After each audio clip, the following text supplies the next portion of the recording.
Hey guys, welcome back to TechMan. Today, let me show you how to add money to Amazon Pay balance.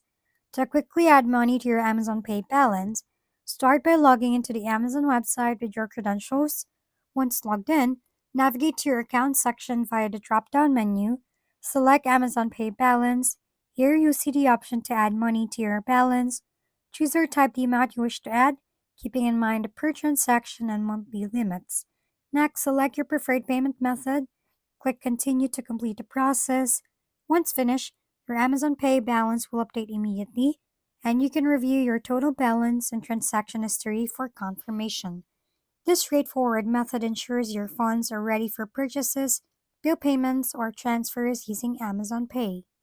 If we've been helpful, kindly give us a thumbs up and don't forget to hit the subscribe and bell button for more contents. For any questions and suggestions, comment down below.